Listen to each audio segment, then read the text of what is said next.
Hello, everyone, and welcome back to the channel. Today, we'll be talking about Fusion 360 and modeling. Now, the biggest question is learning Fusion 360 to model airplanes and other things a waste of your time? Or should you learn some other program to model airplanes and things? Well, my opinion, no. And the reason I say that is because I've been using Fusion 360 now for about 6 years, and I've been able to model what I want to. So it's been pretty good to me. And good thing about Fusion 360 is a parametric modeling program, and it's free for personal use. And so it's free just using your personal use. And to be honest, that's all I've ever used. Only time I've used the paid version is when I first signed up and had a 30-day, a free unlimited subscription to it and stuff like that. But besides that, I've just used the free version. And another question that has popped up many times is that Fusion 360 has a steep learning curve. Now, in my opinion, again, that is subjective because we all learn at different speeds and things like that. And learning any type of CAD program requires repetition, and the more you practice, the faster you're going to learn it. So you're going to have to practice using it, no matter what program it is. And like I said, some people will learn Fusion 360 really fast. Some people will not grasp it, and I will honestly say it took me a good 6 to 7 months before I was able to do what I wanted to do. And once I understood one basic foundation thing that, to me, that made a whole world of difference was just knowing that everything is drawn on a plane. And once I realized everything is drawn on a plane except in 3D space, that everything made sense then to me, what I do. It just all started making sense. And that didn't happen until about 6 or 7 months. And I had practiced a lot using Fusion to get to that point. And then I just started learning more and more and more about it as I went along with it. And I'll say a lot of CAD programs, you have to become familiar with the user interface. You have to know where things are, like the create a sketch. You have to realize that a sketch is going to be created on a plane. And so you have to know how to put planes in here and then how to start a sketch on that plane. And pretty much that's with all CAD software, you're pretty much going to sketch on the plane. And I don't know if some of the programs let you draw in 3D space or not. And the first program I started out trying to learn was Tinkercad. And I worked with it for not very long, maybe a few hours, and I realized it wasn't what I really wanted. It wasn't really parametric modeling to me, how I wanted to do it. So I just scrapped that idea and directly went to Fusion 360 and started learning it. Now, a good thing about Fusion 360, another good thing is that they also have free training videos on their site, and there are bunches of videos on YouTube about learning it also. And another good thing about Fusion 360 is the CAM. It has CAD and CAM and CAE. And most of the free CAD software, they do not include CAM. And so that's another good point with Fusion. And some people they'll squawk about the only 10 files. You can only have 10 files in Fusion, and that is not really a big problem. You can just inactivate a file and an editable file and make it an editable file and just have many files as you want. It's just that you only can have 10 editable files available at one time, but you can have hundreds of files and you can just open them up, just make it editable and just change them around like you want. And I believe they do that on the free version, so you can't make a large assembly of things. If you're going to be making large assemblies, then you probably really need to be paying for the software. And I believe that's why they do that, but I'm not 100% sure, but I would guess that's why they do that. Another good thing about Fusion 360 It is the, now this is a big word that I always have trouble pronouncing, interoperability. I believe that's how it's pronounced. And it's a big word. And all it means is that you could take a file from another software and put it into Fusion 360 and open it, from various different CAD software, other software programs. You can open them in Fusion. And that's another good thing about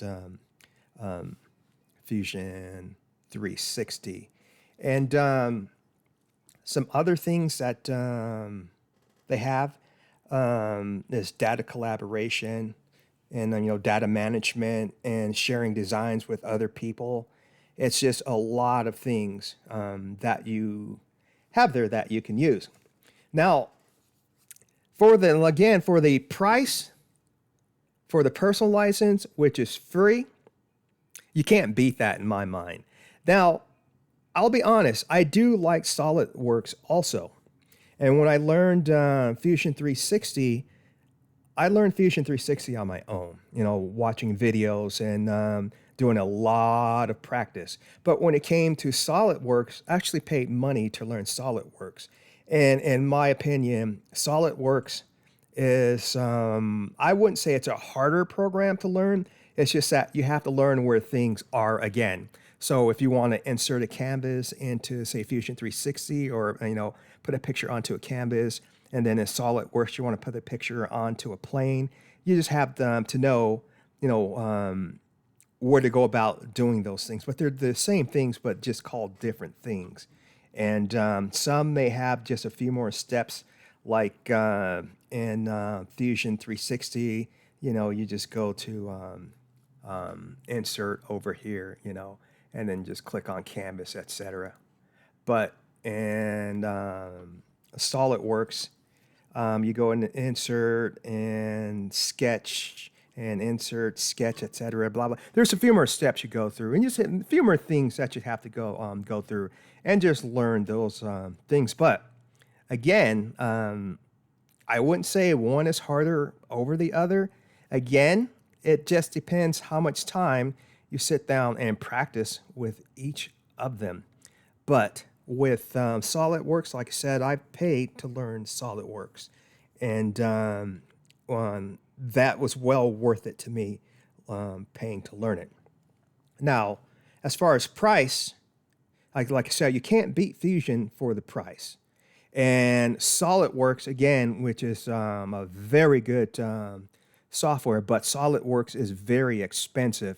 And but SolidWorks 2025, I have the student version of that. And if you are a veteran, you can get the student version of it for $20 a year. And so if you're a veteran, I would highly recommend, if you want to learn SolidWorks, to go ahead and get that student license for only $20 a year. And some other softwares that are out there, like CATIA, I believe, CATIA. Now, that's another expensive software out there too, but that's another very good CAD software for engineering type things. Like SolidWorks, again, it's good for engineering type things. And I think Fusion is somewhat of a mashup of, I'd say, a good engineering type program, parametric, and somewhat of an more of a user-friendly type software also. So you're getting all the engineering stuff, but if you're just a maker, it's down to earth, now where you can use the maker side of it to go about making your stuff too. So that's another good thing about it. And if you're like an art type of person, then one program that I do like, if you're an art type of person, would be Plasticity. And it's not a parametric modeling program. So, but you can really model some really nice models using Plasticity. But again, if you're more into the engineering type side stuff, then you may not like Plasticity for that, because it is not a parametric modeling. And if you don't know what parametric modeling is, it's just basically you assign let's say you have an angle, and that angle is 20 degrees. You type in 20 degrees, and your angle's 20 degrees. Now, this will allow you to come back into it and say you need to change that angle to make it 18 degrees or even bigger to make it 22 degrees. You can actually come back into the program and make that angle 22 degrees or 18 degrees. Now, if it's not a parametric modeling program, you cannot do that. So once you make that angle, whatever it's set at, that is it. And it's that. So you cannot come back if you made a mistake and change that. And also with if not parametric modeling, there's no timeline. Let you know what you're doing in the order you're doing them, and you can go back and change those. Like plasticity will not allow you to do that. But the engineering programs like CATIA, SolidWorks, and Fusion, and there are more, like I believe it's Onshape.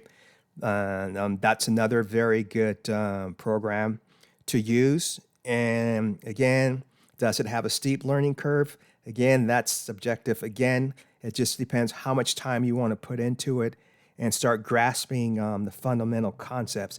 And again, in my opinion, once you learn one and you understand the concepts, now it's just a matter of finding how to do that to the next program. So again, if you want to create a sketch on a plane, you want to draw just a line, like in Fusion, you learn how to do that, how to sketch that line. Now over in SolidWorks, same thing. It requires a different step. Again, you select your plane you want to sketch on, and then you select the tool that you want to use, a line tool to sketch your line. In CATIA, same thing. Onshape, it's the same thing. So all these things, they're all the same. It's just that they have different names for them and a different approach to go about doing them. So again, my opinion, the price of Fusion 360 and what it does, I really don't think you can beat it. But as far as one being better than the other, that's subjective. That just depends on what you like the best. And so, again, my opinion, I think you should decide what you want to do with CAD first. Now, once you decide what you want to do with CAD, then select your CAD software that you want to use. And just practice with that one CAD software, whether it be Fusion, Fusion 360, SolidWorks, CATIA, Onshape, etc., Shaper 3D, whatever it is, Autodesk. Just stick with that one program and learn it in and out. And then once you've learned it in and out and you want to learn another software, then it should be easier for you to learn that next software, because a lot of things are the same. They're just maybe a different step to get to that, like a sketch or anything like that, or extrude or cut, etc., or project, all that. And so that's all pretty much it. And again, don't if it takes you a long time to learn the software or the program, don't beat yourself up over it, because, like I said, we all learn at different speeds, and the more you practice with it, the more you're going to get out of it. So to answer that question, is learning Fusion 360 a waste of time to model airplanes and other parts? No. For the price and what it does, you cannot beat it. And so the free price, and again, if you're a veteran, I'd highly suggest you purchase the SolidWorks for $20 a year. And that's the student edition of it. And that's a full-blown SolidWorks. And I just downloaded this year's version, 2025, on my computer. And again, that's another great program. But for what I do, my main thing, I will go to Fusion 360 right out the bat. But if I need something pretty much surface modeled and in really, really great detail, then I will use SolidWorks. And but right out the bat, I will just go straight to Fusion 360. and because that was the first program I learned, and I spent a lot of time with it so far. And again, SolidWorks is good also. And like I said, if you're an art type of person, then plasticity may be for you, but it's not parametric modeling, so that's one drawback. Tinkercad, again, that just was not for me because I could not do what I wanted to do. So I just learned Fusion 360. But after I learned SolidWorks and get well versed with SolidWorks, I may learn another CAD program too. So yeah. But anyway, that's going to do it for this video. And if you're new to my channel, go ahead and hit that subscribe button. If you like my videos or you're learning stuff from them, go ahead and hit that like button as well. And I also invite you to join my Facebook group and my Patreon site. And both are called CAD Build Fly RC. And if you can, become a paid member on my Patreon site to support the channel here. And yeah, but anyway, that's going to do it. And I will catch you in the next video. Subscribe for more.